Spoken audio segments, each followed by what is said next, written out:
ಎಲ್ಲಾ ಹಾನಿಯಿಂದ ಕೂದಲನ್ನು ರಕ್ಷಿಸುತ್ತೆ. ಬರೀ Amrut noni reach root premium hair oil. Hassan ಸಂಸದ ಪ್ರಜ್ವಲ್ ರೇವಣ್ಣ ಪೆನ್ ಡ್ರೈವ್ ಪ್ರಕರಣಕ್ಕೆ ಸಂಬಂಧಪಟ್ಟ ಹಾಗೆ ಮ್ಯಾಜಿಸ್ಟ್ರೇಟ್ ಕೋರ್ಟ್ ಮುಂದೆ ಓರ್ವ ಸಂತ್ರಸ್ತೆ ಹಾಜರಾಗಿದ್ದಾರೆ. ಹೇಳಿಕೆ ಪಡೆಯೋದಕ್ಕೆ ಕೋರ್ಟ್ಗೆ ಕರೆತಂದಿದ್ದಾರೆ ಎಸ್ಐಟಿ ಅಂಡ್ ಟೀಮ್. ಮ್ಯಾಜಿಸ್ಟ್ರೇಟ್ ಮುಂದೆ ಓರ್ವ ಸಂತ್ರಸ್ತೆ ಹಾಜರಾಗಿದ್ದಾರೆ. ಹಾಸನದ ಸಂಸದ ಪ್ರಜ್ವಲ್ ರೇವಣ್ಣ ಪೆನ್ ಡ್ರೈವ್ ಪ್ರಕರಣ ಇದಕ್ಕೆ ಸಂಬಂಧಪಟ್ಟ ಹಾಗೆ ಮ್ಯಾಜಿಸ್ಟ್ರೇಟ್ ಮುಂದೆ ಓರ್ವ ಸಂತ್ರಸ್ತೆ ಹಾಜರಾಗಿದ್ದಾರೆ.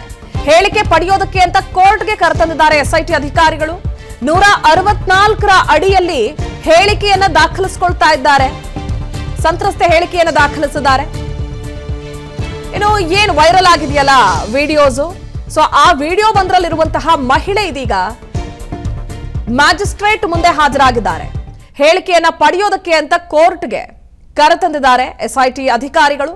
164ರ ಅಡಿಯಲ್ಲಿ ಹೇಳಿಕೆ ದಾಖಲಿಸಿದ್ದಾರೆ ಸಂತ್ರಸ್ತೆ. ಒಂದ್ ಕಡೆ ಹಾಸನದ ಸಂಸದ ಪ್ರಜ್ವಲ್ ರೇವಣ್ಣ ವಿರುದ್ಧ ಕೇಳಬಂದಿರುವಂತಹ ಒಂದು ಆರೋಪ ಪ್ರಕರಣದ 7 ಆರೋಪಿಯಾಗಿದ್ದಾರೆ. ಹೊಳೆನರಸೀಪುರ ಠಾಣೆಯಲ್ಲಿ ಕೇಸ್ ದಾಖಲಾಗಿದೆ. ಸಂತ್ರಸ್ತೆ ಕೇಸನ್ನ ಕೊಟ್ಟಿದ್ರು. ಇದಕ್ಕೆ ಸಂಬಂಧಪಟ್ಟ ಹಾಗೆ ಲೈಂಗಿಕ ದೌರ್ಜನ್ಯ ಆಗಿದೆ ಅನ್ನೋ ವಿಚಾರಕ್ಕೆ ಸಂಬಂಧಪಟ್ಟ ಹಾಗೆ ಈ ಬಗ್ಗೆ ಹೆಚ್ಚಿನ ಡೀಟೇಲ್ಸ್ ನೀಡ್ತಾರೆ ನಮ್ಮ ಪ್ರತಿನಿಧಿ ಅಭಿಷೇಕ್ ದೂರವಾಣಿ ಸಂಪರ್ಕದಲ್ಲಿ. ಸೊ ಇದೀಗ ಹೇಳಿಕೆ ಪಡೆಯೋದಕ್ಕೆ ಅಂತ ಎಸ್ಐಟಿ ಅಂಡ್ ಟೀಮ್ ಸಂತ್ರಸ್ತೆಯನ್ನ ಕರೆತಂದಿದ್ದಾರೆ. ಸೊ ಈ ಸಂತ್ರಸ್ತೆ ಯಾರು, ಪ್ರಕರಣಕ್ಕೆ ಸಂಬಂಧಪಟ್ಟ ಹಾಗೆ ಈಕೆ ಏನಾದ್ರೂ ದೂರು ಕೊಟ್ಟಿದ್ರ ಠಾಣೆಗೆ, ಏನಿದೆ ಡೀಟೇಲ್ಸ್? ಈಗಾಗಲೇ ಏನು ಸಂತ್ರಸ್ತೆಯ ವಿಚಾರಗಳನ್ನ ಯಾವುದೂ ಕೂಡ ಬಹಿರಂಗಪಡಿಸೋದಕ್ಕೆ ಸಾಧ್ಯವಾಗುದಿಲ್ಲ. ಆದ್ರೆ ಆ ವಿಡಿಯೋದಲ್ಲಿ ಅಂದ್ರೆ ಈಗಾಗಲೇ ದೂರು ನೀಡಿರುವಂತಹ ಮಹಿಳೆ ಏನಿದ್ದಾರೆ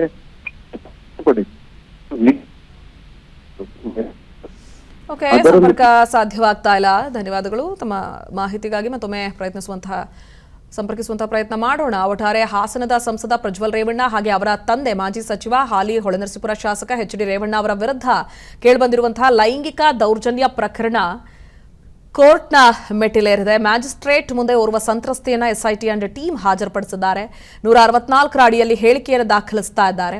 ಮತ್ತೊಂದು ಕಡೆ ಈ ಪ್ರಕರಣಕ್ಕೆ ಸಂಬಂಧಪಟ್ಟ ಹಾಗೆ ಮಾಜಿ ಸಚಿವ ರೇವಣ್ಣ A1 ಆರೋಪಿಯಾಗಿದ್ದಾರೆ. A2 ಆರೋಪಿ ಪ್ರಜ್ವಲ್ ರೇವಣ್ಣ ಇದ್ದಾರೆ ಪ್ರಕರಣದಲ್ಲಿ. ಹಾಸನ ನನ್ನ ಜೀವನದಲ್ಲಿ ನಾನು ಮಾತ್ರವಲ್ಲ, ನನ್ನ ಕೂದಲು ಕೂಡ ಆಗಿರ್ಬೇಕು ಸ್ಟ್ರಾಂಗ್ ಅಂಡ್ ಸ್ಟೈಲಿಶ್. ಬರೀ Amrut noni reach root premium hair oil ನೊಂದಿಗೆ. Reach root premium hair oil. ಸಂಸದ ಪ್ರಜ್ವಲ್ ರೇವಣ್ಣ ಪೆನ್ ಡ್ರೈವ್ ಪ್ರಕರಣಕ್ಕೆ ಸಂಬಂಧಪಟ್ಟ ಹಾಗೆ ಮ್ಯಾಜಿಸ್ಟ್ರೇಟ್ ಕೋರ್ಟ್ ಮುಂದೆ ಓರ್ವ ಸಂತ್ರಸ್ತೆ ಹಾಜರಾಗಿದ್ದಾರೆ. ಹೇಳಿಕೆ ಪಡೆಯೋದಕ್ಕೆ ಕೋರ್ಟ್ಗೆ ಕರೆತಂದಿದ್ದಾರೆ ಎಸ್ಐಟಿ ಅಂಡ್ ಟೀಮ್. ಮ್ಯಾಜಿಸ್ಟ್ರೇಟ್ ಮುಂದೆ ಓರ್ವ ಸಂತ್ರಸ್ತೆ ಹಾಜರಾಗಿದ್ದಾರೆ. ಹಾಸನದ ಸಂಸದ ಪ್ರಜ್ವಲ್ ರೇವಣ್ಣ ಪೆನ್ ಡ್ರೈವ್ ಪ್ರಕರಣ ಇದಕ್ಕೆ ಸಂಬಂಧಪಟ್ಟ ಹಾಗೆ ಮ್ಯಾಜಿಸ್ಟ್ರೇಟ್ ಮುಂದೆ ಓರ್ವ ಸಂತ್ರಸ್ತೆ ಹಾಜರಾಗಿದ್ದಾರೆ. ಹೇಳಿಕೆ ಪಡೆಯೋದಕ್ಕೆ ಅಂತ ಕೋರ್ಟ್ಗೆ ಕರೆತಂದಿದ್ದಾರೆ ಎಸ್ಐಟಿ ಅಧಿಕಾರಿಗಳು. 164ರ ಅಡಿಯಲ್ಲಿ ಹೇಳಿಕೆಯನ್ನ ದಾಖಲಿಸಿಕೊಳ್ತಾ ಇದ್ದಾರೆ. ಸಂತ್ರಸ್ತೆ ಹೇಳಿಕೆಯನ್ನ ದಾಖಲಿಸಿದ್ದಾರೆ. ಇನ್ನು ಏನು ವೈರಲ್ ಆಗಿದೆಯಲ್ಲ ವಿಡಿಯೋಸ್, ಸೊ ಆ ವಿಡಿಯೋ ಒಂದರಲ್ಲಿರುವಂತಹ ಮಹಿಳೆ ಇದೀಗ ಮ್ಯಾಜಿಸ್ಟ್ರೇಟ್ ಮುಂದೆ ಹಾಜರಾಗಿದ್ದಾರೆ. ಹೇಳಿಕೆಯನ್ನ ಪಡೆಯೋದಕ್ಕೆ ಅಂತ ಕೋರ್ಟ್ಗೆ ಕರೆತಂದಿದ್ದಾರೆ ಎಸ್ಐಟಿ ಅಧಿಕಾರಿಗಳು. 164ರ ಅಡಿಯಲ್ಲಿ ಹೇಳಿಕೆ ದಾಖಲಿಸಿದ್ದಾರೆ ಸಂತ್ರಸ್ತೆ.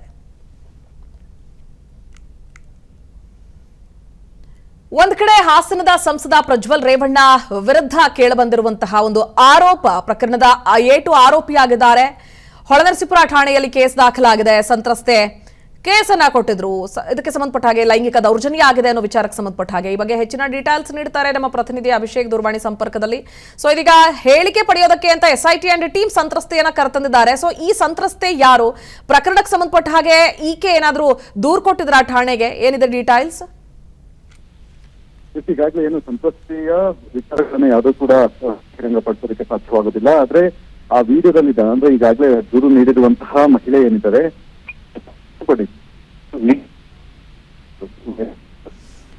ಸಂಪರ್ಕ ಸಾಧ್ಯವಾಗ್ತಾ ಇಲ್ಲ. ಧನ್ಯವಾದಗಳು ತಮ್ಮ ಮಾಹಿತಿಗಾಗಿ. ಮತ್ತೊಮ್ಮೆ ಸಂಪರ್ಕಿಸುವಂತಹ ಪ್ರಯತ್ನ ಮಾಡೋಣ. ಒಟ್ಟಾರೆ ಹಾಸನದ ಸಂಸದ ಪ್ರಜ್ವಲ್ ರೇವಣ್ಣ ಹಾಗೆ ಅವರ ತಂದೆ ಮಾಜಿ ಸಚಿವ ಹಾಲಿ ಹೊಳೆನರಸೀಪುರ ಶಾಸಕ ಎಚ್.ಡಿ. ರೇವಣ್ಣ ಅವರ ವಿರುದ್ಧ ಕೇಳಿಬಂದಿರುವಂತಹ ಲೈಂಗಿಕ ದೌರ್ಜನ್ಯ ಪ್ರಕರಣ ಕೋರ್ಟ್ನ ಮೆಟ್ಟಿಲೇರಿದೆ. ಮ್ಯಾಜಿಸ್ಟ್ರೇಟ್ ಮುಂದೆ ಓರ್ವ ಸಂತ್ರಸ್ತೆಯನ್ನ ಎಸ್ಐಟಿ ಅಂಡ್ ಟೀಮ್ ಹಾಜರುಪಡಿಸಿದ್ದಾರೆ.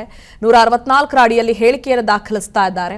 ಮತ್ತೊಂದು ಕಡೆ ಈ ಪ್ರಕರಣಕ್ಕೆ ಸಂಬಂಧಪಟ್ಟ ಹಾಗೆ ಮಾಜಿ ಸಚಿವ ರೇವಣ್ಣ A1 ಆರೋಪಿಯಾಗಿದ್ದಾರೆ. A2 ಆರೋಪಿ ಪ್ರಜ್ವಲ್ ರೇವಣ್ಣ ಇದ್ದಾರೆ ಪ್ರಕರಣದಲ್ಲಿ. ಅನುಕ್ಷಣದ ಸುದ್ದಿಗಳಿಗಾಗಿ ವಿಸ್ತಾರ ನ್ಯೂಸ್ ಯೂಟ್ಯೂಬ್ ಚಾನೆಲ್ ಸಬ್ಸ್ಕ್ರೈಬ್ ಮಾಡಿ. ಹೊಸ ಸುದ್ದಿಗಳ ನೋಟಿಫಿಕೇಶನ್ಗಾಗಿ ಬೆಲ್ ಐಕಾನ್ ಕ್ಲಿಕ್ ಮಾಡಿ. ಲೇಟೆಸ್ಟ್ ಅಪ್ಡೇಟ್ಸ್ಗಾಗಿ www.vistaranews.com ವೆಬ್ಸೈಟ್ಗೆ ವಿಸಿಟ್ ಮಾಡಿ. ಅಂಗೈಯಲ್ಲೇ ಜಗತ್ತಿನ ಸುದ್ದಿ ತಿಳಿಯಲು ವಿಸ್ತಾರ ನ್ಯೂಸ್ ಕನ್ನಡ ಆಪ್ ಡೌನ್ಲೋಡ್ ಮಾಡಿ.